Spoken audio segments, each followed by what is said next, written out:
Good morning students. ये video में BBA third year के स्टूडेंट्स के लिए बना रहा हूं। अभी आप लोग के एग्जाम्स आने वाले हैं, 10-12 दिन में एग्जाम्स हैं, तो थोड़ा सीरियसली पढ़ाई करो। 4 थ्योरी सब्जेक्ट्स हैं जिनके वीडियोस मैं यूट्यूब पे डाल रहा हूं। आप इस चैनल को सब्सक्राइब करके रखो, सारे अपडेट्स मिलते रहेंगे। मोर एजुकेशन करके चैनल का नाम है। और कॉस्टिंग की प्रैक्टिकल क्लासेस अब स्टार्ट होने वाली है 28 से लेके, और 3 मई तक मैं सारा कंप्लीट करवा दूंगा। थ्योरी प्रैक्टिकल 100% सब कुछ कंप्लीट हो जाएगा। और फीस स्ट्रक्चर भी बहुत कम है, हम लोग 1000 रुपीज फीस स्ट्रक्चर चार्ज कर रहे हैं। ऑब्जेक्टिव यही है, बेसिकली मैं एमबीए पढ़ाता हूं, 2006 से पढ़ा रहा हूं, 18 साल का मेरे को एक्सपीरियंस है। तो हो सकता है जो बच्चों से रिलेशन बने, आगे एमबीए में क्लासेस में बच्चा मेरे पास आ जाए। सबसे इंपॉर्टेंट चीज बता रहा हूं, जॉब रिपोर्ट आया वर्ल्ड इकोनॉमिक फोरम का, जिसमें उन्होंने बताया कौन सा जॉब आने वाला है। बिग डेटा, फिनटेक, एआईएमएल, जबरदस्त डिमांड आएगी। तो आप लोग जो एमबीए में स्पेशलाइजेशन चूज करें, ये वाला स्पेशलाइजेशन चूज करना, जहां पर डिमांड ज्यादा होगी। और फास्टेस्ट ग्रोइंग डिक्लाइनिंग जॉब दिखाई देगा आपको, post office clerk, bank teller, data entry, cashier, इनकी जॉब जाने वाली है। तो आप लोग थोड़ा सा ध्यान रखना। बाकी मेरी क्लासेस है ऑनलाइन ऑफलाइन रिकॉर्डेड, तीनों मोड पे चलती है। उसके अलावा मैं IIM Ahmedabad top 20 school of MBA, जहां मैं हर साल बच्चों को लेके जाता हूं, ये हर साल की फोटोज आपको दिखाई दे रही होंगी। उसके अलावा मैं मुंबई में पढ़ा रहा हूं, मैं जयपुर में पढ़ा रहा हूं, मैं अलग अलग कॉलेजेस में, आपके आर्या कॉलेज हो गया, अलग अलग कॉलेजेस में मैं पढ़ा रहा हूं। राइटर भी हूं, एमबीए का बुक्स में 2008 से लिखा हूं, 2010 में बुक लिखा, 2011 में बुक लिखा। ये सारे वीडियोस मेरे मिल जाएंगे आप लोग को। अब सुनो, सबसे इंपॉर्टेंट चीज, आपको कॉस्टिंग की क्लासेस तो मैं दूंगा ही दूंगा, साथ की साथ सबसे इंपॉर्टेंट बात मैं आप लोगों से कर रहा हूं कि अगर मान लो आप एमबीए का प्लान भी कर रहे हो कहीं से भी, तो मेरे से बात जरूर करना। क्योंकि बेसिकली मार्केट पे इतने काउंसलर्स घूम रहे हैं जो कमीशन एजेंट्स हैं, पैसा लेंगे, एडमिशन कराएंगे और फोन स्विच ऑफ हो जाएगा। यहां पे मैं 2 साल तक आपको पढ़ाऊंगा, और कौन सा कॉलेज बेस्ट है, 18-19 साल का एक्सपीरियंस है, इतने बच्चे पढ़ा चुका हूं मैं, एक एक कॉलेज को जानता हूं अंदर क्या कराएगा, कितने का प्लेसमेंट देगा। तो ये सारी चीजें आपको मिलेंगी, पूरा डिटेल मिलेगा। तो आप मेरे को व्हाट्सएप पे डिटेल जरूर भेजना अगर एमबीए का अगर प्लान कर रहे हो आप। और बाकी अगर आपको क्लासेस लेनी है कॉस्टिंग की, तो प्रॉपर क्लासेस आपको मिल जाएंगी। आप प्रॉपर क्लासेस लो, कोई डाउट हो तो मेरे को जरूर बोलना। Okay, best of luck for your examination. अच्छे से पढ़ो, और कोई डाउट आए तो मेरे को बोलना। चलिए शुरू करते हैं। आपका कॉस्टिंग का यूनिट नंबर फर्स्ट है, इंपॉर्टेंट है, इसका क्वेश्चन आएगा और 20 मार्क्स का आएगा और पक्का आएगा। अब एक बार एक काम करते हैं, देखो ये सिलेबस है, सिलेबस का पूरा पैराग्राफ दिखाई दे रहा है यूनिट 1 का। एक बार इसको छोड़ रहा हूं मैं और इधर से आ जाओ। आप एक काम करो, यूनिट नंबर 1 देखो, 2023 में क्वेश्चन देखो। What do you mean by cost accounting? Explain the objective and advantage of cost accounting. 2022 में आया difference between financial accounting cost accounting, साथ में आ गया डिस्टिंग्विश बिटवीन एबनॉर्मल टाइम और नॉर्मल टाइम। चलो 2021 में क्वेश्चन आया कॉस्ट अकाउंटिंग फाइनेंशियल अकाउंटिंग का डिफरेंस, और साथ में कॉस्ट एनालिसिस आ गया। ठीक है, 2020 में आया explain the various cost using the decision making, explain there characteristics. Cost की बात कर रहे हैं। 19 में कहा दोनों थ्योरी है, एक ही तो है। इसमें ये छोटा क्वेश्चन आ गया, लेबर का थ्योरी आ गया और साथ में एक 10 नंबर का प्रैक्टिकल आ गया। समझो, ये सेकंड क्वेश्चन है ना। हाँ तो समझो, सेकंड क्वेश्चन में फंसा दिया ना। सेकंड क्वेश्चन में प्रैक्टिकल भी आ गया और साथ में क्या दे दिया, थ्योरी। इससे बढ़िया तो ये वाला क्वेश्चन ये प्योर ये करेंगे। इधर से आ जाओ, 2019 में what do you mean by cost accounting objective advantage, वही आ गया। What do you mean by cost accounting difference between financial. तो अगर आप देखो तो एक क्वेश्चन बन रहा है, what do you mean by cost accounting difference between financial accounting and cost accounting, और तीसरा बन रहा है इसके एडवांटेजेस क्या है। ये तो क्वेश्चन है जो कॉमन बन रहा है, देखो ध्यान से देखो, बन रहा है नहीं बन रहा। तो अगर अपन स्टार्ट करते हैं इसको, तो यहां से इसको स्टार्ट करने से पहले लास्ट क्लास में भी डिस्कस किया था, थोड़ा सा फिर डिस्कस कर लेता हूं, फिर अपन आगे चलेंगे। देखिए 2 होता है, एक तो कॉस्ट अकाउंटिंग होता है और एक आपका फाइनेंशियल अकाउंटिंग होता है। कल आप लोगों ने पढ़ा था मैनेजमेंट अकाउंटिंग पढ़ा था। इसमें मैनेजमेंट अकाउंटिंग की बात अपन नहीं करेंगे, फालतू कंफ्यूजन होगा, क्योंकि इससे कोई लेना देना इसका नहीं है। अगर मैं बात करता हूं, किसकी बात करते हैं अपन, कॉस्ट अकाउंटिंग की बात करते हैं। तो कॉस्ट अकाउंटिंग में सारा का सारा हिसाब किताब होगा रिलेटेड टू फैक्ट्री। ये फैक्ट्री का सारा हिसाब किताब कहां जाएगा, कॉस्ट अकाउंटिंग में जाएगा। अगर मैं फाइनेंशियल अकाउंटिंग की बात करूंगा, तो ये सारा हिसाब किताब किसका होगा, ऑफिस का होगा। यहां सारी बातें, स्टैंडर्ड कॉस्ट की बात करोगे, लीवर की बात करोगे, ओवरहेड की बात करोगे, वेरिएंसेस की बात करोगे। आप समझ रहे हो मैं क्या बोल रहा हूं। आप यहाँ पे मार्जिनल कॉस्टिंग की बात करोगे, जिसको बीईपी बोलते हैं। ये सारी बातें यहाँ पे आएंगी। यहां अगर बातें करोगे तो आप बात करोगे profit and loss account, balance sheet की बात करोगे, आप फंड फ्लो स्टेटमेंट की बात करोगे, कैश फ्लो स्टेटमेंट की बात करोगे। समझ रहे हो मैं क्या बोल रहा हूं। तो कहीं ना कहीं अगर कोई हिसाब किताब होगा जो ऑफिस से रिलेटेड होगा, वहां पर आपका पीएनएल बनेगा, बैलेंस शीट बनेगी, फंड फ्लो बनेगा, कैश फ्लो बनेगा। ये बताता है ओवरऑल बिजनेस की फाइनेंशियल इंफॉर्मेशन कि फाइनेंस क्या चल रहा है, कितना प्रॉफिट हुआ, कितना लॉस हुआ। ये खाली कॉस्ट तक सीमित है, कॉस्ट से आगे नहीं जाता, कॉस्ट को कंट्रोल करता है। तो सबसे पहले जो रिपोर्ट है वो कॉस्ट अकाउंटिंग तैयार करेगा, वो रिपोर्ट इसमें जाएगी, तभी तो पीएनएल के अंदर जाएगा वो डेटा। जो डेटा यहाँ कॉस्ट अकाउंटिंग का तैयार होगा वो किसमें जाएगा, पीएनएल में जाएगा। तो पहले कॉस्ट अकाउंटिंग की रिपोर्ट्स बनती है, उसके बाद में किसकी बनती है, फाइनेंशियल अकाउंटिंग। कॉस्ट अकाउंटिंग में क्या है, कॉस्ट अकाउंटिंग में जो रिपोर्ट्स के फॉर्मेट होते हैं वो आप डिसाइड कर सकते हो।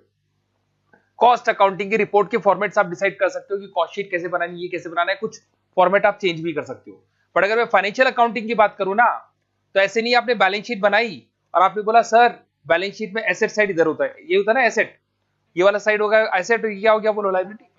बोले नहीं सर लायबिलिटी तो इधर लिखेंगे, एसेट इधर लिखेंगे, अलाउड नहीं है। आपने सुना होगा general acceptable accounting principle, gap. तो अगर बात करें इंडिया की, तो इंडियन अकाउंटिंग स्टैंडर्ड बना हुआ है कि जो फॉर्मेट होंगे वो चेंज नहीं हो सकते, तो फिक्स बनेंगे और फिक्स बनेंगे, वो फॉर्मेट चेंज नहीं होंगे। जो भी है, जितने भी फॉर्मेट है वो फिक्स बनेंगे। साथ ही साथ इसका एक टाइम पीरियड होता है, इसका टाइम पीरियड होता है 3 मंथ से लेके 1 ईयर के बीच में आपकी रिपोर्ट तैयार होती है। क्वार्टरली रिपोर्ट तैयार करते हो, पीएनएल बैलेंस शीट बनता है, और एनुअल तो आपको बनाना ही पड़ेगा। 31 मार्च आपका एंड होता है, आपको पता है ना, फाइनेंशियल ईयर, तो उससे पहले आपकी बैलेंस शीट तैयार होती है। यहां पर जो कॉस्ट अकाउंटिंग का हिसाब होता है वो डेली होगा, वीकली होगा, या मैक्सिमम मंथली होगा। या क्वार्टरली और ईयरली चलता है, यहाँ क्या चलता है, डेली, वीकली और मंथली चलता है।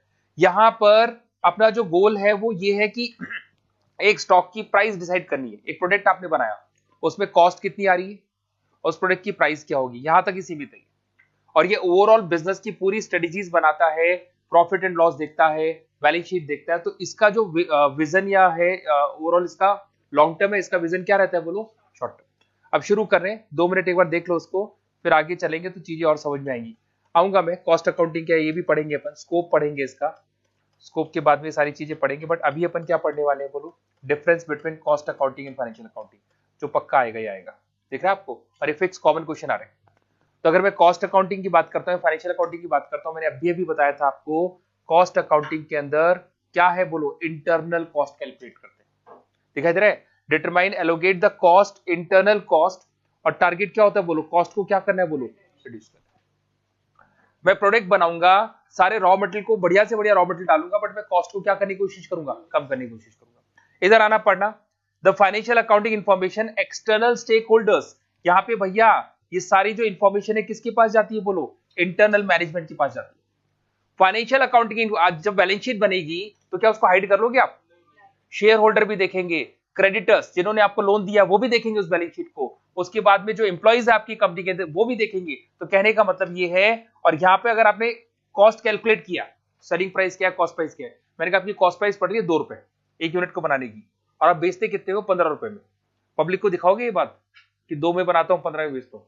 अगर पब्लिक को ये बात पता लगी ना, तो पब्लिक आपका माल नहीं खरीदेगी, बोले बेवकूफ बना रहे हैं, 2-2 रुपए की चीज 15 में बेच रहे हैं। वो समझ में आ रहा है मैं क्या बोल रहा हूं। तो यहां पर जो भी आप कैलकुलेट करोगे ना, वो सारी कॉस्ट इंटरनल होती है, पब्लिक आपको करने की जरूरत नहीं है। यहां क्या होगा, the financial information is a external, यहां पर स्टेक होल्डर सबको पता लगेगा। कौन कौन होता है स्टेक होल्डर, स्टेक होल्डर में जो कंपनी से लिंक करते हैं सारे लोग होते हैं। इन्वेस्टर हो सकता है, उसको भी दिखेगी बैलेंस शीट, क्रेडिटर्स और रेगुलेटरी बॉडीज, गवर्नमेंट को भी दिखाई देगी वो balance sheet, to access the company's financial health and performance. यहां गवर्नमेंट को कभी आप कॉस्ट प्राइस नहीं दिखाओगे, 2 रुपए की चीज आप 10 रुपए में बेच रहे हो, गवर्नमेंट को पता लग गया तो रिस्ट्रिक्शन लगाएगी आपके ऊपर। बट यहां पर क्या करोगे, यहां जो भी चीजें आपको पब्लिकली करनी पड़ती है, बोलो यहां तो कोई डाउट है क्या। सेकंड आता है पर्पस, देखना भैया यहां पे पर्पस दिखाई देगा, inform decision making related to price. भाई क्या करते हो, कॉस्ट प्राइस डिसाइड करते हो ना, उसके बजट्स बनाओगे, एलोकेशन करोगे कॉस्ट को। कहने का मतलब जो अभी आप पढ़ रहे हो ना सब्जेक्ट, उसके अंदर आप एक प्रोडक्ट की प्राइस निकालते हो, बजटरी कंट्रोल करते हो, उसकी कॉस्ट को एलोकेट करते हो डिपार्टमेंट वाइज, जिसको बोलते हैं, याद करो किससे करते हो आप, ओवरहेड, जिसमें आप P1 P2 P3 में उसको क्या करते हैं, एलोकेट करते हैं। कॉस्ट को क्या करते हो आप, कंट्रोल करते हो। कंट्रोलिंग किसमें करते हैं, याद है अपना स्टैंडर्ड कॉस्टिंग, मटेरियल वेरिएंस, इसमें कॉस्ट को एक्चुअल को स्टैंडर्ड से कंपेयर करके क्या करते हो, उसको कंट्रोल करते हो। इधर से आ जाओ, इसका पर्पस क्या होगा, the financial performance and the position of external parties. यहां पर इसका पर्पस है कि कंपनी की फाइनेंशियल पोजीशन क्या है। कौन बताएगा, बोलो फाइनेंशियल पोजीशन कौन बताता है, फाइनेंशियल अकाउंटिंग। और ये किसकी बात करेगा, कॉस्ट प्राइस की बात करेगा, बजट की बात करेगा, कॉस्ट एलोकेशन की बात करेगा। इधर से आ जाओ, प्राइमरी यूज देखना, इसको कौन यूज करता है, बोलो इंटरनल मैनेजमेंट यूज करता है। इसको कौन यूज करता है, एक्सटर्नल यूज करता है। इंटरनल मैनेजमेंट में कौन होगा, डिपार्टमेंट हेड हो गया, ऑपरेशन मैनेजर हो गया, decision making within the organisation. मतलब जो आपके प्रोडक्शन डिपार्टमेंट के लोग हैं ना, वहीं तक घूमता ही, इससे आगे नहीं जाता। ये क्या होगा बोलो, कौन कौन यूज करेगा इसको बोलो? इन्वेस्टर यूज करेगा, क्रेडिटर्स यूज करेगा, शेयर होल्डर यूज करेंगे, लीगल अथॉरिटीज में गवर्नमेंट यूज करेगी, पॉलिटिकल बिजनेस पार्टनर्स यूज करेंगे, जो आपके बिजनेस पार्टनर है सब इसको देखेंगे। और ये कौन देखता है? बस खाली इंटरनल मैनेजमेंट देखता है। और आ जाओ भैया, रिपोर्ट फ्रीक्वेंसी, जो रिपोर्ट्स बनती है ना, वो रिपोर्ट यहां पे कितनी बनती है बताओ? याद है? शॉर्ट टर्म क्या होती है फ्रीक्वेंसी? डेली बनेगी, वीकली बनेगी और मंथली बनेगी। और यहां जो बनती है क्या क्या बनती है बोलो? याद है? क्वार्टरली और, याद हो जाएगा? कुछ कुछ समझ में आ रहा है क्या बोल रहा हूं? इधर से आ जाओ, उसका स्कोप क्या है? The activity within the organisation such as the department, project, cost centre. समझ में आया मैं क्या बोल रहा हूं? ये जो एक्टिविटी है ऑर्गेनाइजेशन के अंदर अंदर होती है, डिपार्टमेंट्स के बीच में हो रही है, कॉस्ट कितना आ रहा है, प्रोडक्ट की कॉस्ट क्या है, बस इससे रिलेटेड होता है। इधर पढ़ो, प्रोवाइडिंग द फाइनेंशियल व्यू, दिखाई दे रहा है? View of financial performance across the different department and activities. मतलब यहां पर क्या होता है कि आप कॉस्ट कैलकुलेट करते हो और डिपार्टमेंट्स के अंदर ही होती है, और यहाँ पे ओवरऑल फाइनेंशियल पार्ट को अपन कैलकुलेट करते हैं। इधर से आ जाओ, रेगुलेशन। अब एक बात बताओ, आप बैलेंस शीट तैयार मत करो 31 तारीख को, गवर्नमेंट आपसे टैक्स मांगेगी, आपने न तो जीएसटी भरा न कुछ भरा, क्या होगा? पेनल्टीज लग जाएगी। समझ में आ रहा है? तो ये जो हिसाब किताब है भैया रिस्ट्रिक्टेड है, आपको क्वार्टरली बैलेंस शीट बनानी पड़ेगी, एनुअल बैलेंस शीट बनानी पड़ेगी, आपको टैक्सेस पे करने पड़ेंगे, सब कुछ करनी पड़ेगी। यहां पर क्या होता है, यहां आपके ऊपर रेस्ट्रिक्शन नहीं है, आप 2 महीने में बनाओ, 3 महीने में बनाओ, कोई बोलने वाला नहीं, अंदर का काम है ये आपका। आप कॉस्ट प्राइस कैलकुलेट किया, फिर आपने बाद में की नहीं कैलकुलेट, चलेगा। यहां तो भैया रेगुलर बेसिस पे काम होगा, समझो। Not subjected to any external regulation, मतलब बाहर वाला आपको रेगुलेट नहीं करता। बट अगर आपने बैलेंस शीट नहीं बनाई, आपने प्रॉफिट एंड लॉस नहीं बनाया, तो गवर्नमेंट आपके ऊपर लीगल एक्शन ले लेगी। यहाँ पे क्या होगा? सब्जेक्टेड टू द बोलो स्ट्रिक्ट रेगुलेशन एंड स्टैंडर्ड। अब ये स्टैंडर्ड क्या होता है? देखो यहाँ पे जो भी आपके फॉर्मेट बनेंगे, किस में बनेंगे बोलो? Gap, general acceptable accounting principles.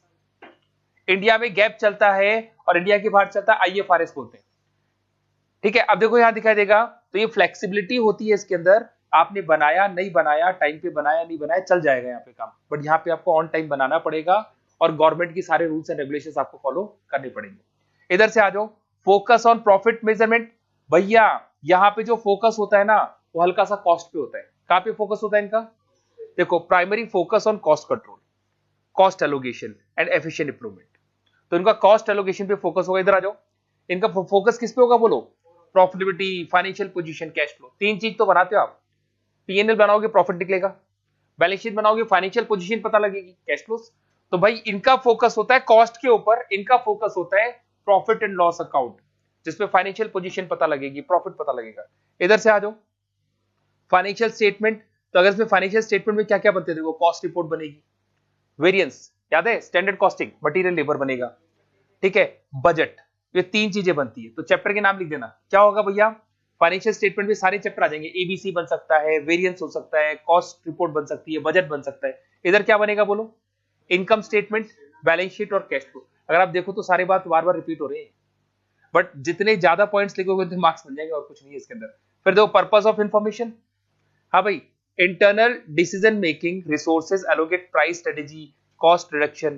भाई आपका टारगेट क्या होता है? कॉस्ट प्राइस डिसाइड करनी है, कम से कम कॉस्ट को लेके आना है। यहाँ पे क्या होगा? एक्सटर्नल स्टेक होल्डर्स देखते हैं सारी चीजें। और आ जाओ भैया, यूज ऑफ हिस्टोरिकल डेटा। बोलो बोलो, या कौन सा डेटा देखोगे बोलो? कॉस्ट डेटा देखोगे। और यहाँ क्या देखोगे? फाइनेंशियल डेटा देखोगे। क्लियर है? वर्क कर गया? तो हाँ बोलो बोलो। हाँ हाँ, रॉ मटेरियल की प्राइस चेंज होगी। रॉ मटेरियल फिक्स नहीं मिलता, रॉ मटेरियल फिक्स नहीं मिलता। आज आप रॉ मटेरियल खरीद रहे हो, तो कल जब रॉ मटेरियल खरीदोगे उसकी प्राइस में चेंज आएगा, और जब प्राइस में चेंज आएगा तो कॉस्ट में चेंज आएगा। फोटोकॉपी की शॉप पे जाओ, आप लोगों की रेट चेंज नहीं होती, मेरी रेट चेंज होती है। आप लोगों से इतनी रेट ले ली जाती है कि उनको चेंज करने की जरूरत ही नहीं है। भैया आप लोगों से कॉस्ट क्या आती है? फोटोकॉपी के आपसे 1 रुपए पर पेज, 2 रुपए पर पेज देते हो, मेरी कॉस्ट है 25 पैसे पर पेज। आ रहे समझ में? तो अब वो क्या है, मेरे को एकदम कट टू कट देते हैं। रॉ मटेरियल आ रहे हैं, पेजेस आ रहे हैं और आ रहे हैं, मेरे को बहुत सस्ता देते हैं, एकदम इतना छोटा सा मार्जिन लेके मेरे को देते हैं, क्योंकि मैं उनसे काम करवाता हूँ 10,000 20,000 का हर 5-7 दिन में। मतलब कहने का मतलब है उनसे मैं 2.5-3 लाख का काम करवा लेता हूँ। तो नहीं, हाँ टोटल मतलब 1 साल के अंदर 2.5-3 लाख का काम मेरा हो जाता है।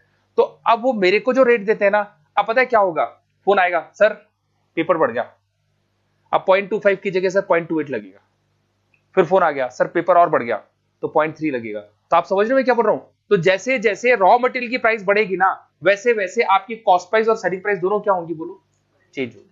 आप समझ रहे हो मैं क्या बोल रहा हूं? तो आप इसको ऐसा नहीं बोल सकते कि एक बार आपने कॉस्ट प्राइस कैलकुलेट कर दी और परमानेंट हो गई, वो परमानेंट नहीं होगी, वो अपडेट होती रहेगी। आज लेबर है, लेबर के चार्जेस बढ़ेंगे, हो सकता है फैक्ट्री के अंदर और चीजें बढ़ गई तो कॉस्ट उसके अकॉर्डिंग फिर कॉस्ट चेंज होती है। हाँ भाई, अगर एग्जाम में आता है कॉस्ट अकाउंटिंग फाइनेंशियल अकाउंटिंग के बीच में डिफरेंस है तो आप लिख सकते हो ना, एक बार पॉइंट दोबारा से एक बार पढ़ लेना भैया, इनको अच्छे से हो जाएगा।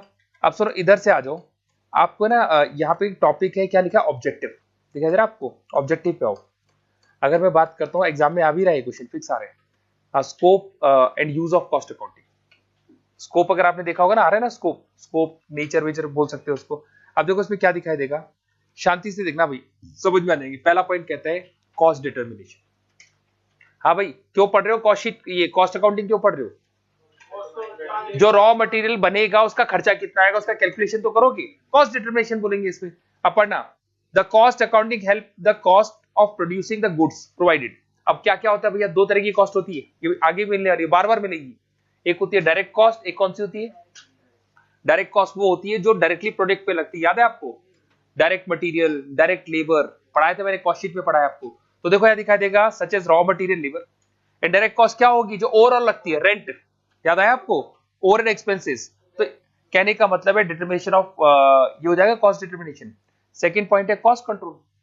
जब आपने कॉस्ट को डिटरमाइन कर लिया तो अब आप ये रास्ते ढूंढोगे कैसे मैं उस कॉस्ट को क्या कर सकता हूं, मिनिमाइज कर सकता हूं, कम कर सकता हूं, तो उसको कॉस्ट कंट्रोल बोलेंगे। Cost control monitor the cost to ensure that they stay within the budgeted limit. जो मैंने लिमिट बना रखी है उसके अंदर अंदर कॉस्ट आनी चाहिए, कॉस्ट बढ़नी नहीं चाहिए। बोले यहां तक कोई डाउट है क्या? हाँ भाई, क्लियर हो गया। थर्ड पॉइंट आपको प्राइसिंग डिसीजन। अरे जब कॉस्ट प्राइस आपके पास आ गई कि भैया मेरा 5 रुपए का माल बन रहा है तो मैं 6-7 में बेच सकता हूं, तो सेलिंग प्राइस में डिसाइड कर लूंगा, तो उसको क्या बोलेंगे, बोलो, किससे, किसके बेस पे निकाल सकते हो, कॉस्ट। अगर आपने कॉस्ट अकाउंटिंग करा है तो आप पूरी कॉस्ट कैलकुलेट करके उसे सेलिंग प्राइस क्या कर सकते हो, बोलो, डिसाइड कर सकते हो। Cost accounting provide the foundation to the setting of the product selling price. अगर आपको प्राइस डिसाइड करनी है तो पहले आपको खर्चा तो पता हो। कोई कहता है भैया कितने में बेचोगे, अरे तो बेचूंगा उससे पहले बनाने तो दे, और बनाने के बाद खर्चा कितना आएगा उसके बाद ही तो बताऊंगा कितने में बेचूंगा। खर्चा मेरे को पता ही नहीं है और मैं सेलिंग प्राइस डिसाइड करूंगा, ऐसा नहीं होता। हाँ भाई, बोलो बोलो क्या काम आता है ये, क्या यूज क्या है इसका, स्कोप बोल दो, यूज क्या है बोलो। कॉस्ट को डिटरमाइन करते हैं, और बोलो, कॉस्ट को कंट्रोल करते हैं, और बोलो, ठीक है। फिर प्रॉफिट एनालिसिस। अगर आप प्रॉफिट एनालिसिस की बात करो, अच्छे से याद करो, अपना एक चैप्टर था मार्जिनल कॉस्टिंग, बीईपी वाला, कॉस्ट वॉल्यूम प्रॉफिट एनालिसिस। मैं इतना प्रॉफिट कमाना चाहता हूं, बोलो सेल कितनी करूंगा, मैं इतनी सेल करूंगा तो प्रॉफिट कितना होगा। याद है आपको डिजायर प्रॉफिट पढ़ा था आपने? तो कहने का हाँ, तो ये क्या कह रहा है आपको, बोलो, प्रॉफिटेबिलिटी एनालिसिस बोल रहे हैं। तो organisation use a cost to determine the profitability of the different product services in department. एक और चैप्टर है आपका, कौन सा चैप्टर था, बोलो, बजट। तो बजट में क्या होता है, प्लानिंग करते हो कि कितना खर्चा मेरे को करना है, कौन कौन से प्रोडक्ट बनाने हैं, मेरी सेल क्या होगी, मेरे प्रॉफिट्स क्या होंगे, उसका कैलकुलेशन करते हो। तो cost accounting play a role in a budgetary process. It help the organisation to create the realistic budget, to estimate the cost accurately and the setting the financial targets. भैया वो पहले से टारगेट डिसाइड कर रहे थे, इतने खर्चे में मेरा काम हो जाएगा, और रियल बजट बनाते हैं। तो अगर रियल बजट बनाएंगे तो उससे उनकी एक्यूरेसी ज्यादा होगी और वो कॉस्ट को कंट्रोल करके रखेंगे, क्योंकि पहले से ऑन पेपर लिख रखा है कि वैसे ज्यादा खर्चा नहीं होना चाहिए। नेक्स्ट पॉइंट दिखाई देगा, बोलो, जब इतने सारे काम कर लिए आपने तो क्या ले सकते हो, जब आपको कॉस्ट पता है, आपको सेलिंग प्राइस पता है, आपने बजट बना रखा है, आपके सामने पूरी पिक्चर क्लियर है, तो जो भी डिसीजन आपको बिजनेस पे ले सकते हो। Cost accounting provide the valuable insights to the management decision making. It insists that the financial feasibility of new project, क्या नया प्रोजेक्ट लगाना है कि नहीं लगाना है, नई प्रोडक्ट लाइन लगानी नहीं लगानी है, अगर अनप्रॉफिट चल रहा है कोई बिजनेस तो उसको डिसकंटिन्यू करना है कि नहीं करना है, क्या बोलेंगे इसको, बोलो, डिसीजन मेकिंग बोलेंगे। अगर आपने आईएमटीवीएल के पेपर में लक्ष्मी मित्तल पढ़ा होगा, उसमें एक स्टेटमेंट था, अगर ध्यान से देखा हो तो उसको, लक्ष्मी मित्तल ने हमेशा लॉस मेकिंग कंपनियां खरीदी थी, ठीक है, और लॉस मेकिंग कंपनी को किसमें ले आता था वो, प्रॉफिट मेकिंग में। तो कहने का मतलब क्या है, बोलो, डिसकंटिन्यू द अनप्रॉफिटेबल प्रोडक्ट्स। तो क्या मेरे को कोई लॉस मेकिंग कंपनी में इन्वेस्टमेंट करना चाहिए कि नहीं करना चाहिए, कौन बता देगा आपको, कॉस्ट अकाउंटिंग बता देगा, क्योंकि वो प्रोडक्शन का काम ही तो था। Iron king, steel king, sorry steel king. इधर से आ जाओ, नेक्स्ट पॉइंट क्या आपको बोलो, परफॉर्मेंस इवोल्यूशन। तो भाई जितने भी आपके बिजनेस में जो लोग काम कर रहे हैं उनको आपने टारगेट दे रखे, तो काम अच्छे से कर रहे हैं कि नहीं कर रहे हैं, उनकी परफॉर्मेंस को क्या कर सकता है, इवैल्यूएट कर सकते हो। अगर आपको लग रहा है सब अच्छा चल रहा है तो ठीक है, कुछ भी लग रहा है कि गड़बड़ है तो आप उसको क्या कर सकते हो, निकाल सकते हो। परफॉर्मेंस इवैल्यूएशन में क्या होगा, compare the actual cost with the budgeted cost. तो जो एक्चुअल कॉस्ट और रेवेन्यू उसको बजटेड फिगर से कंपेयर करोगे। याद है स्टैंडर्ड कॉस्टिंग में क्या करते थे, एक्चुअल कॉस्ट को स्टैंडर्ड कॉस्ट से क्या करते हैं, कंपेयर करते हैं। ठीक है, फिर आएगा आपका इन्वेंट्री वैल्यूएशन। अच्छे से आपको चैप्टर पढ़ा लीफो फीफो, याद आ रहा है आपको, इससे आप इन्वेंट्री वैल्यूएशन कर सकते हो। ठीक है, एक और पॉइंट देख लो, टैक्सेशन।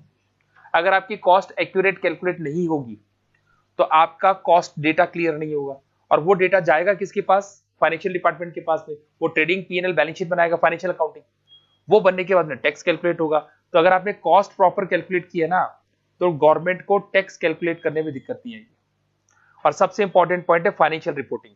अरे फाइनेंशियल रिपोर्टिंग का मतलब ट्रेडिंग पीएनएल बैलेंस शीट वो तभी बनेगी जब कॉस्ट अकाउंटिंग वाला अपना सारा हिसाब करके किसको दे देगा, बोलो, फाइनेंशियल अकाउंटिंग को दे देगा। तो पढ़ना, the cost accounting data is often used in the financial reports including income statement, balance sheet, cash flow. तो ये तीनों income statement, balance sheet, cash flow में कॉस्ट का डेटा, फैक्ट्री का डेटा ऑफिस में जाता है। तो अगर फैक्ट्री का डेटा क्लियर नहीं है या फैक्ट्री का डेटा ही नहीं है तो क्या trading account, PNL account, balance sheet, cash flow बन सकता है, क्या नहीं बनेगा। To provide the comprehensive view of the organisation in the performance. अब बोलो क्या यहां तक कोई डाउट है क्या, फिर से रिपीट कर दूं, क्या पढ़ रहे थे अपन, बोलो, यूज ऑफ कॉस्ट अकाउंटिंग। क्या क्या करते हैं बोलो, शांति से, कॉस्ट को डिटरमाइन करते हैं, कॉस्ट को कम करने की कोशिश करते हैं, कंट्रोल करते हैं, प्राइस डिसाइड करने की कोशिश करते हैं, और बताओ और क्या करते हैं, बोलो बोलो, प्रॉफिट एनालिसिस करते हैं, बजट प्लानिंग बनाते हैं, डिसीजन मेकिंग में हेल्प करेगा, परफॉर्मेंस इवैल्यूएशन करते हैं, एक्चुअल को स्टैंडर्ड से कंपेयर करते हैं, इन्वेंट्री वैल्यूएशन करेंगे LIFO FIFO weighted average method लगा के, टैक्सेशन कैलकुलेट करते हैं, और फाइनेंशियल रिपोर्ट। और फाइनेंशियल रिपोर्ट तो तभी बनेगी जब कॉस्ट अकाउंटिंग रिपोर्ट बनेगी। तो कॉस्ट अकाउंटिंग वाला सारा इंफॉर्मेशन बनाकर किसको प्रोवाइड कर देता है, फाइनेंशियल अकाउंटिंग को, और फाइनेंशियल अकाउंटिंग फिर सारे के सारे रिपोर्ट तैयार करता है। बोलो क्या ये कर सकते हैं ना, अब तो हो गया। चलो वापस से आओ, वापस से आओ। अब आप यहाँ पे देखो, आपको दिखा देगा कॉस्ट अकाउंटिंग है क्या, कॉस्ट अकाउंटिंग क्या है और ये सारे पॉइंट्स क्या है। अगर देखा जाए ना तो सारे पॉइंट्स आपस में मिक्स करते हुए दिखाई देंगे, मिल जाएंगे सारे पॉइंट। अब इधर से आ जाओ, सबसे पहले कॉस्ट अकाउंटिंग को पढ़ लो। देखिए यहाँ पे दिखाई देगा आपको, डेफिनेशन पढ़ना भैया। Cost accounting is a branch of accounting focusing on systematic recording, analysis, control the cost associated with the production of goods and services within the organization। हाँ भाई, कॉस्ट अकाउंटिंग क्या है, अकाउंट्स का एक पार्ट है। Cost accounting is a branch of accounting, क्या करता है, प्रॉपर रिकॉर्ड मेंटेन करेगा। अकाउंट्स की डेफिनेशन भी ये कहती है, सिस्टमेटिक रिकॉर्ड करना है, एनालाइज करना है, कॉस्ट को क्या करना है, बोलो, डिटरमाइन करना है, कंट्रोल करना है। तो कॉस्ट को आप क्या करते हो, कंट्रोल द कॉस्ट, किस चीज का, बोलो, किस चीज की कॉस्ट करते हो, production of goods and services. तो कॉस्ट अकाउंटिंग का मतलब है it's a branch of accounting, और वो क्या करती है, बोलो, सिस्टमेटिकली रिकॉर्ड करती है, एनालाइज करती है, कॉस्ट को डिटरमाइन करती है, कॉस्ट को कंट्रोल करती है for the production of goods and services. हो गया ना। अब देखो इसमें दिखाई देगा, the primary purpose of providing the detail information about the various cost allow the business to make the information decision, control expenses. क्या पर्पस क्या है भैया, वो जो अपन ने पढ़ा था ना, ऑब्जेक्टिव। हाँ, तो यहाँ पे आ जाएगा आपको, देखो, डिसीजन मेकिंग हो गया, प्राइस को कंट्रोल करना है, डिटरमाइन द प्रोडक्ट प्राइस हो गया, प्रॉफिटेबिलिटी होगी। तो सारे पॉइंट जो स्कोप वाले थे, वो बजट डाल सकते हो, प्लानिंग डाल सकते हो। अब इधर से आ जाओ भाई, क्या करते हो, बोलो, कलेक्ट एंड रिकॉर्डिंग। यहाँ पे क्या करेंगे भैया, जो भी कॉस्ट है ना बिजनेस में, दो कॉस्ट होती है बिजनेस में, एक डायरेक्ट कॉस्ट होती है, एक इनडायरेक्ट कॉस्ट होती है। और डायरेक्ट कॉस्ट और इनडायरेक्ट कॉस्ट का पूरा रिकॉर्ड अपन मेंटेन करेंगे। दिखाई दे रहा है आपको, classification, the cost classified in the different categories. अब वेरियस टाइप्स कौन कौन से हो गए, फिक्स, वेरिएबल, डायरेक्ट, इनडायरेक्ट, ये सारी चीजें नीचे पढ़ाऊंगा आपको। फिर क्या है, बोलो, allocation, the cost are allocated to the specific product, project and activities. तो जो भी खर्चा है वो अलग अलग डिपार्टमेंट में क्या कर दोगे, आप डिवाइड कर दोगे। इसमें दो टेक्निक होती है डिवाइड करने की, एबीसी, और एक होता है आपका ओवरहेड। ओवरहेड और एबीसी क्या करता है, कॉस्ट को अलग अलग डिपार्टमेंट में ब्रेक करता है। फिर क्या करेंगे, एनालाइज। अरे एनालाइज कैसे करते हैं, स्टैंडर्ड कॉस्ट को एक्चुअल कॉस्ट से क्या करेंगे, कंपेयर करेंगे। फिर facilitating decision making, cost control, financial management. Financial, हाँ, पॉइंट्स वही आएंगे। फाइनेंशियल मैनेजमेंट का मतलब जब तक कॉस्ट अकाउंटिंग का पार्ट तैयार नहीं होगा तब तक फाइनेंशियल मैनेजमेंट नहीं हो सकता। कॉस्ट कंट्रोल पढ़ा था, डिसीजन मेकिंग पढ़ा था कि मेरे को ये काम करना है नहीं करना है, क्या मेरे को पैसा लगाना चाहिए नहीं लगाना चाहिए, सारी चीजें बताएगा। बोलो भाई बोलो, क्या कर लोगे? कॉस्ट अकाउंटिंग क्या है ये क्लियर हो गया, स्कोप आपका क्लियर हो गया होगा आप लोग को, ठीक है। अब एक बार सिलेबस को देखने से पहले इधर से आ जाओ भैया और वो एग्जाम पेपर्स को वापस से देखो। What do you mean by cost accounting? Explain briefly the objective, advantage और पढ़ने हम लोग, एडवांटेज आ रहे हैं बार बार। एक ही क्वेश्चन आ, डिस्टिंग्विश बिटवीन नॉर्मल एबनॉर्मल दिखाई दे रहा है आइडल टाइम। पहले इनको और देख लेते हैं, इधर से आ जाओ, एडवांटेज ऑफ कॉस्ट अकाउंटिंग। भाई कॉस्ट अकाउंटिंग के एडवांटेजेस क्या दिख रहा है आपको? Cost accounting is a tool help in understanding the information, here are the some advantages दिखाई दिए, ये देखो आपको यहाँ एडवांटेजेस दिखाई दे रहे। अब पढ़ना शुरू करना, देखो आपको यहाँ पे समझ में आ जाएगा, इधर पढ़ना। एनहेंस द कॉस्ट कंट्रोल, दिख गया भाई? बोर्ड पे देखना, बोर्ड पे देखना, समझ में आएगा आप लोग को। इसके एडवांटेज क्या होंगे सोचो ना, कॉस्ट अकाउंटिंग पढ़ रहे हो एडवांटेज क्या होंगे सोचो एक बार इस बात को। कॉस्ट अकाउंटिंग पढ़ रहे हो क्या एडवांटेजेस होंगे? हाँ, जो ऑब्जेक्टिव है वो 80% एडवांटेज बन जाएंगे। पहला एडवांटेज ये होगा कि भैया मैं कॉस्ट को कंट्रोल कर पाऊंगा। दूसरा एडवांटेज ये होगा कि मैं प्राइस की, सेलिंग प्राइस का डिसीजन ले सकता हूं। तीसरा एडवांटेज क्या होगा? भाई प्रॉफिटेबिलिटी बना सकता हूं बिजनेस की, मैं डिसीजन मेकिंग ले सकता हूं। आप समझ लो, प्राइस को मैं डिसाइड कर सकता हूं मैं, ठीक है, बजट कर सकता हूं, जिसको बोलेंगे फ्यूचर प्लानिंग। देखो इधर देखो, enhancing the cost control, clear है ये वर्ड? भाई कॉस्ट को क्या करेंगे भाई? अगर कॉस्ट शीट मैंने अगर प्रॉपर्ली कॉस्ट अकाउंटिंग पढ़ा है तो मैं कॉस्ट को क्या करने की कोशिश करूंगा? Control. Improve the decision making, क्योंकि मेरे पास पुराना रिकॉर्ड पड़ा है और नया मैंने बना लिया, उससे मेरे को डिसीजन लेने में हेल्प मिलेगी। प्राइसिंग स्ट्रेटजी, प्राइस डिसाइड करने में हेल्प मिलेगा नहीं मिलेगा मेरे को? ये मैंने अभी शेयर कर दिया, इसमें नहीं है, हाँ मैंने शेयर कर दिया आपको व्हाट्सएप पे। फिर क्या होगा बोलो? बजट प्रिपरेशन, क्लियर है ना भाई? आप फ्यूचर की फोरकास्टिंग, बजट बना सकते हो, प्लानिंग कर सकते हो। और देखो परफॉर्मेंस एवल्यूशन, स्टैंडर्ड को एक्चुअल से क्या करोगे बोलो? कंपेयर कर सकते हो। Financial analysis and report, report कैसे तैयार होगी बताओ? रिपोर्ट कैसे तैयार कर सकते हो बताना मेरे को एक बात? रिपोर्ट तभी तैयार होगी जब आपके कॉस्ट अकाउंटिंग के डेटा क्या होंगे? कंप्लीट होंगे। Cost reduction for the management, profitability analysis. अगर आप स्कोप के सारे पॉइंट्स को ध्यान से देखो ना, तो उसको आप एडवांटेज में कन्वर्ट कर सकते हो, ठीक है। हाँ अब सुनो सुनो, एक टॉपिक और देखो, ये एग्जाम में आ रहा है, distinguish between normal and abnormal time. शांति से सुनना, अभी अपन एक चैप्टर किया है, उसमें आ रहा था ना एबनॉर्मल टाइम, और एबनॉर्मल टाइम होने के चक्कर में आइडल टाइम बन जाता था, और आइडल टाइम बनने से फैक्ट्री में काम नहीं होता था। दो तरह के टाइम होते हैं, एक नॉर्मल होता है, एक एबनॉर्मल टाइम होता है। दोनों में क्या डिफरेंस है? मैंने कहा फैक्ट्री में 1 घंटे का ब्रेक होता है, तो होगा, तो उतनी देर मशीनें क्या रहेंगी? बंद रहेंगी। तो मेरे को पता है, मतलब मैं इसके लिए प्रिपेयर्ड हूं, तो वो सारे के सारे एबनॉर्मल, नॉर्मल टाइम में जाएंगे, नॉर्मल आइडल टाइम में जाएंगे। और एबनॉर्मल आइडल टाइम क्या होगा बोलो? मतलब जो मैंने नहीं सोचा था, अगर ऐसा कुछ हो गया तो उसको बोलेंगे abnormal ideal time. Normal ideal time मतलब मैं उसके लिए प्रिपेयर हूं कि ऐसा होगा। एबनॉर्मल आइडियल टाइम जिसके लिए मैं प्रिपेयर नहीं हूं। इधर से आ जाओ भैया, normal ideal time is a down time. Down time का मतलब है आपकी फैक्ट्री बंद हो गई, मशीनें बंद हो गई। That is expected in any production process, वो एक्सपेक्ट कर रहा हूं मैं ऐसा होगा। कब कब होता है देखो, कॉजेज क्या है? Regular maintenance and machine setup, जब नई मशीनें लग रही है, जब मेंटेनेंस होगा तो एक बार मशीनों को बंद करना पड़ेगा। Employ breaks such as lunch, schedule for rest period. अब भाई आपने लंच का 1 घंटे का लंच देगा, आधे घंटे का लंच देगा, तो बंद होगी मशीनें, तो होगी, एक्सेप्टेबल है। सीजनल डाउन टाइम, अभी सीजनल डाउन टाइम मतलब कि आपका जो बिजनेस है, मेरे को कूलर मैन्युफैक्चरिंग का बिजनेस है, आपका सीजन वाला बिजनेस है। अब जब गर्मियां आती है तब तो आपका बिजनेस बहुत ज्यादा चलता है, तब तो आपकी फैक्ट्री में सारी मशीनें वगैरह बराबर चलती है। और जब आपकी सर्दियां आती है तो आपका बिजनेस क्या हो जाता है?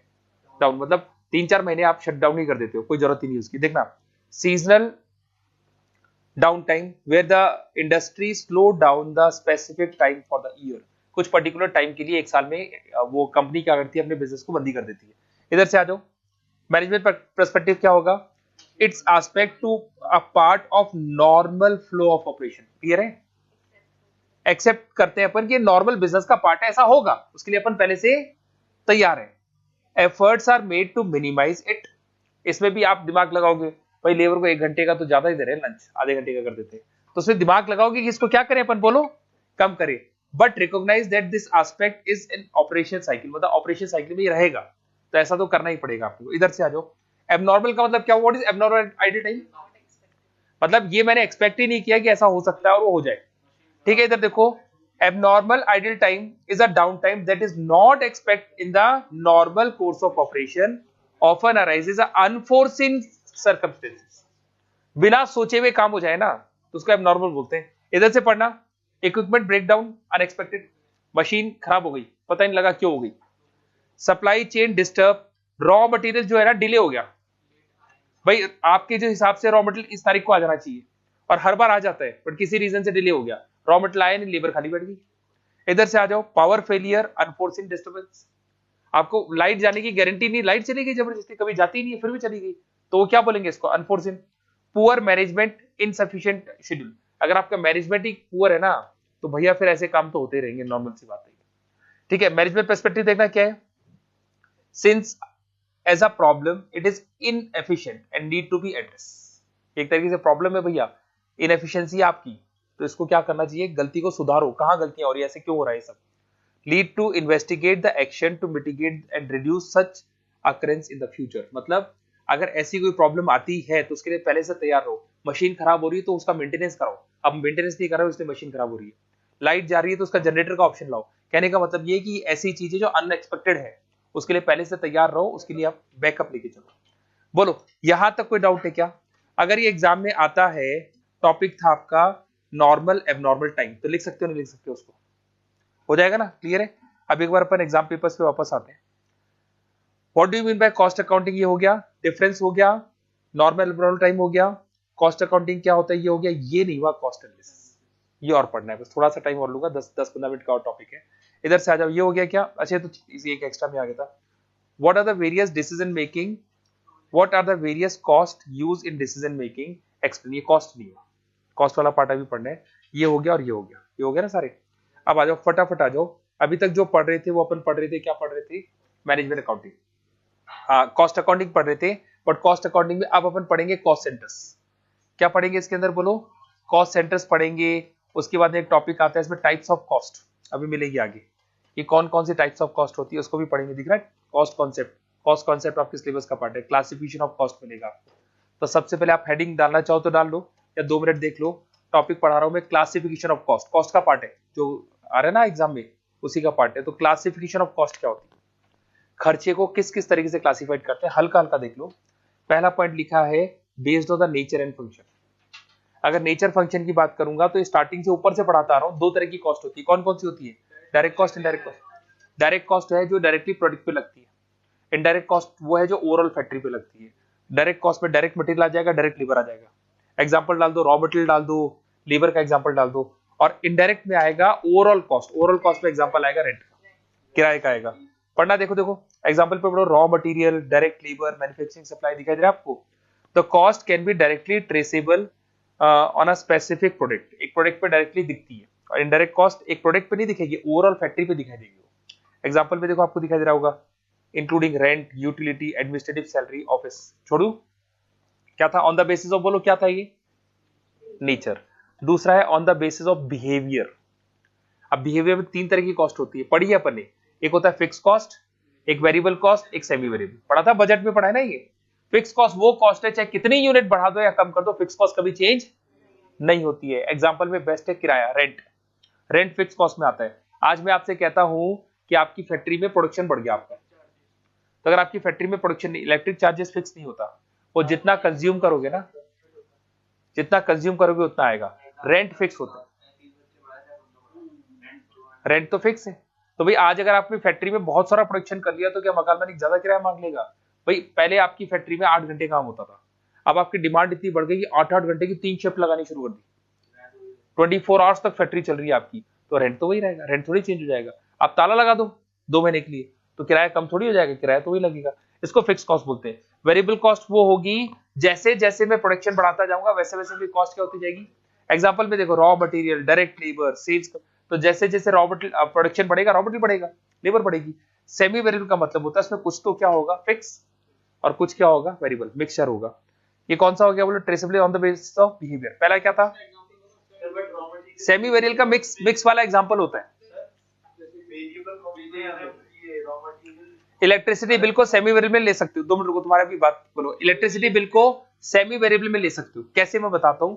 अगर आप इलेक्ट्रिसिटी यूज नहीं करोगे तो भी फिक्स बिल आएगा, इतना तो आएगा, और जितना उसको यूज करोगे उतना उसके ऊपर आएगा, तो ये सेमी वेरिएबल है, आधा तो उसमें फिक्स है और आधा वेरिएबल है। हाँ बोलो बोलो क्या कह रहे थे? अरे यार रॉ मटेरियल तो इज्जत से वेरिएबल कॉस्ट में आएगा, आएगा। आपने प्रोडक्शन बढ़ाया, हाँ हाँ, तो रॉ मटेरियल ज्यादा चाहिए, तो वेरिएबल कॉस्ट हो गया ना, खर्चा बढ़ गया ना मटेरियल का। हाँ, रेट से मतलब नहीं है, रेट से मतलब आपके पॉकेट से पैसा कितना जा रहा है उससे मतलब है। जैसे जैसे प्रोडक्शन बढ़ाओगे वैसे वैसे रॉ मटेरियल का पैसा ज्यादा देना पड़ेगा आपको, ज्यादा रॉ मटेरियल आएगा, किराया थोड़ी देना पड़ेगा ज्यादा।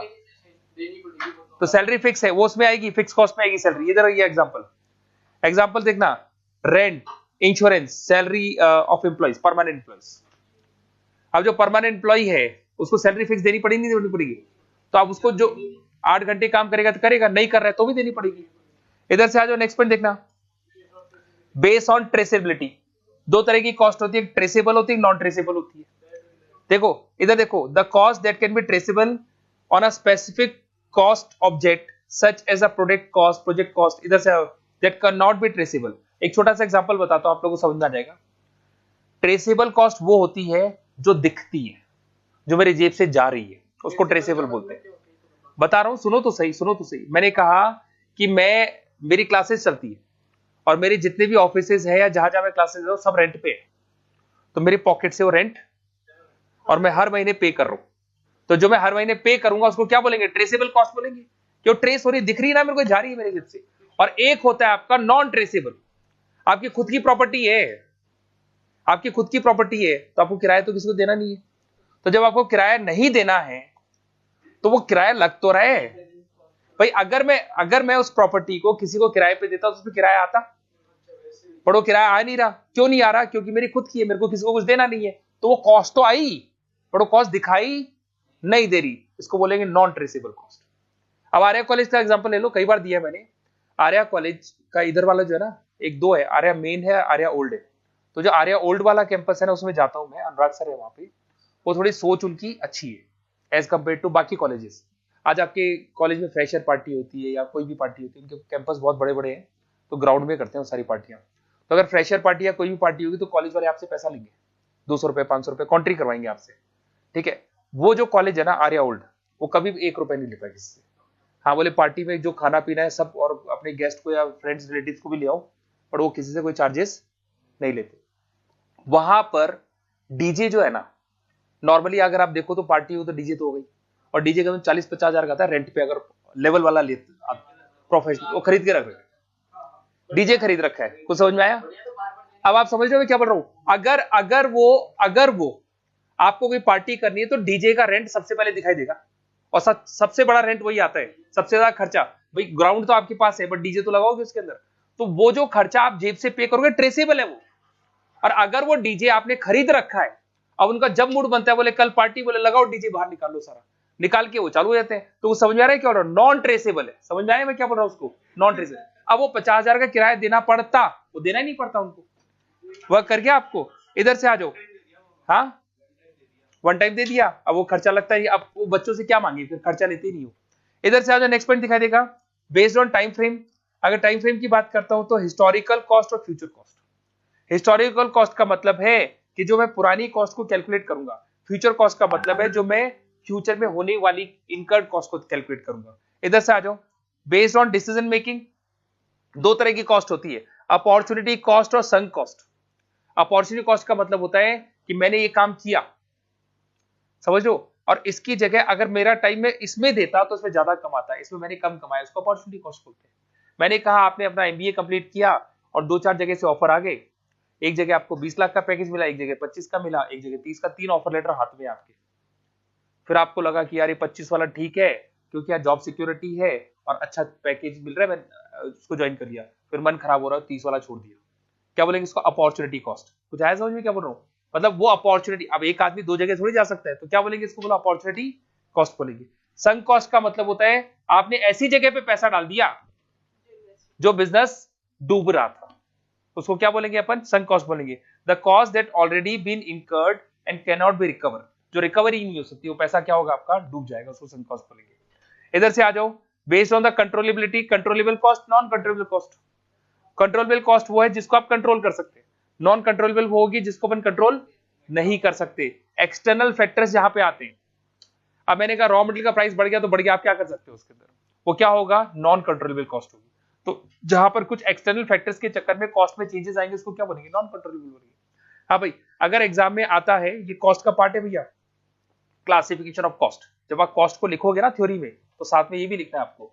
तो क्लासिफिकेशन कॉस्ट में एक तो नेचर आएगा, direct indirect, on the basis of behaviour, fix variable, semi variable, on the basis of traceability, traceable और non traceable, on the basis of time frame, historical and future, on the basis of decision making, opportunity cost and sunk cost, on the basis of controllable, control और non controllable। बोलो भाई हो जाएगा क्या, यहां तक कोई डाउट है, क्लियर है, कर लोगे इसको। अब सुनो इधर से आ जाओ। अगर मैं एलिमेंट ऑफ कॉस्ट की बात करता हूं, तीन होते हैं, मैं रोज पढ़ा रहा था आपको, मैंने कॉस्ट शीट पढ़ाई थी तब भी पढ़ाया था। तीन कॉस्ट होती है, कौन कौन सी कॉस्ट होती है बताओ, मटीरियल, लेबर और ओवरहेड। प्राइम कॉस्ट में आते हैं ना तीनों, मटीरियल, लेबर और ओवरहेड। इधर से आ जाओ भैया, एक दिखाई देगा मटेरियल कॉस्ट, लेबर कॉस्ट, और तीसरा क्या दिखाई देगा, इसको क्या बोलते हैं बोलो, टॉपिक का नाम क्या, element of cost. Element of cost में तीन कॉस्ट होती है, मटेरियल, लेबर और ओवरहेड। अगर मटेरियल की बात करूं तो इसको भी दो पार्ट में ब्रेक करेंगे, एक होगा डायरेक्ट मटेरियल, एक क्या होगा, याद है पढ़ाया था मैंने आप लोग को। अगर लेबर की बात करें, लेबर भी दो पार्ट में ब्रेक होगा, direct labour, indirect. Direct labour वो है जो प्रोडक्शन कर रहा है, इनडायरेक्ट लेबर वो है जो प्रोडक्शन नहीं कर रहा है, वॉचमैन, याद है एग्जाम्पल, फोरमैन, बिल्कुल सही बोल रहे हो। अगर एक्सपेंस की बात करें, एक्सपेंस को ओवरहेड बोलते हैं, क्या बोलते हैं एक्सपेंस को, ओवरहेड भी दो पार्ट में ब्रेक होंगे, डायरेक्ट और डायरेक्ट वो होंगे जो ओवरऑल आपकी मशीनों पे खर्चे आ रहे हैं, और इनडायरेक्ट एक्सपेंसेस वो होंगे जो ओवरऑल आपकी फैक्ट्री पे खर्चा आ रहा है। एग्जांपल में रेंट आता है आपका, बिल्कुल सही बोल रहे हो। क्या लिख लोगे, रेंट, यूटिलिटी, डेप्रिसिएशन दिखाई दे रहा है आपको। तो ये एक टॉपिक हो गया। तो जब कॉस्ट का क्वेश्चन आएगा तो भैया एक तो एलिमेंट ऑफ कॉस्ट लिखना है आपको, और एक क्लासिफिकेशन ऑफ कॉस्ट लिखना है। दो पॉइंट क्लियर हो गए क्या आप लोग को, हाँ क्लासिफिकेशन हो गया, टाइप्स ऑफ कॉस्ट, बिल्कुल सही बोल रहे हो, उसको क्लासिफिकेशन में डाल सकते हो। अब इधर से आ जाओ भैया, इधर भी बाकी है अभी, ये रहा कॉस्ट सेंटर्स, ठीक है, नहीं कॉस्ट पे, कॉस्ट सेंटर्स और देख लो, बस 2 मिनट और लूंगा मैं, ये सारा पार्ट हुआ और खत्म, ये देख लो एक बार, मिल गया। अब पढ़ना भाई, cost centre specified segment of department within the organisation where the cost are incurred, record and tracked. Cost centre एक ऐसी जगह होती है जहां पे कॉस्ट को कैलकुलेट किया जाता है, उसको रिकॉर्ड किया जाता है और वहीं से ट्रैक किया जाता है, उसको ट्रेस किया जाता है, तो उसको कॉस्ट सेंटर बोलते हैं। तो हर डिपार्टमेंट में कॉस्ट सेंटर बना हुआ होता है जिसके अंदर सारा हिसाब किताब होगा। एक ऑफिस नहीं होगा, फैक्ट्री के अंदर भी, उस ऑफिस में हिसाब किताब होगा, कितना खर्चा आया, कहाँ पे आया, उसको रिकॉर्ड भी करेंगे, उसको ट्रेस भी करेंगे, ठीक है। इधर से आ जाओ, आपको दिखाई देगा डेफिनेशन एंड पर्पस दिखाई दे रहा है इसको। The cost centre is location, department, function और a part of an organisation where the cost are attribute and monitor. Cost centre एक ऐसी जगह है जहां पे कॉस्ट को कैलकुलेट किया जाता है, कॉस्ट को मॉनिटर किया जाता है, कॉस्ट को रिव्यू किया जाता है, उसको अपन कॉस्ट सेंटर बोलते हैं। देखो इसका पर्पस क्या बोलो, track and allocate the expense accurately within the organisation. मतलब वो ट्रैक रखती है कि जो खर्चा होना है ना, उस खर्चे को क्या करती है, वो कंट्रोल करके रखती है। Enable the management to access how to resource to be use. Cost type दिखाई दे रहा है आपको, इसमें देखना, इंक्लूडिंग बोथ डायरेक्ट और इनडायरेक्ट कॉस्ट। कॉस्ट टाइप दो ही होती है ना, डायरेक्ट कॉस्ट और इनडायरेक्ट कॉस्ट। एग्जांपल आपको दिखाई देगा, प्रोडक्शन डिपार्टमेंट, सेल्स डिपार्टमेंट, जितने भी कॉस्ट सेंटर में, प्रोडक्शन डिपार्टमेंट का अलग कॉस्ट कैलकुलेट होगा, सेल्स डिपार्टमेंट का अलग होगा, मार्केटिंग का अलग होगा, रिसर्च का अलग होगा, सबके अलग अलग अलग अलग क्या करेंगे अपन, कॉस्ट कैलकुलेट करेंगे। कॉस्ट एलोकेशन की बात करें, कॉस्ट एलोकेशन का मतलब खर्चे को डिपार्टमेंट वाइज एलोकेट करना है, और डिपार्टमेंट वाइज एलोकेट करने के लिए भैया जो कॉस्टिंग टेक्निक यूज करते हैं उसको क्या बोलते हैं बोलो, activity based costing. Budgetary control, budgetary control का मतलब उस कॉस्ट को आप क्या कर रहे हो बोलो, फ्यूचर के लिए प्लान कर रहे हो कि इतना कॉस्ट आएगा। फिर एक्चुअल परफॉर्मेंस को देखो ना, एक्चुअल टारगेट को परफॉर्मेंस टारगेट से क्या करते हो, कंपेयर करते हो। फिर परफॉर्मेंस को क्या कर रहे हैं बोलो, इवोल्यूशन कर रहे हैं, रिपोर्टिंग कर रहे हैं, रेस्पॉन्सिबिलिटी सेंटर, कॉस्ट सेंटर और रूल। अब तो कर लोगे ना इसको, डिसीजन मेकिंग, वो सारी चीजें वही रिपीट हो रही है। हेलो, अरे वो वनडे क्लास एग्जाम चल रहे हैं ना बच्चों के, बताओ बताओ, हाँ रुको रुको, बताता हूँ, मैंने फोन किया है, बता रहे हैं वो, बताएंगे पूछता हूँ, हाँ हाँ हाँ हाँ ठीक है, हाँ हाँ हाँ हाँ हाँ, नहीं, हाँ भाई बोलो, यहाँ तक कोई डाउट है क्या, वर्क कर गया? तो मेरी तरफ से आप लोग की यूनिट नंबर 1 होगी। तो यूनिट नंबर 1 में इतना पढ़ लोगे तो आप जो ऊपर 20 नंबर वाला क्वेश्चन है उसको अटेम्प्ट करके आ सकते हो। हाँ बजट वाला ना, फिक्स एंड फ्लेक्सिबल बजट, वो इजी है, कराऊंगा अभी, अभी लास्ट में कराऊंगा उसको भी। ठीक है, हाँ भाई हो गया क्या, यहाँ तक कोई डाउट है क्या, वर्क कर गया? अब सुनो,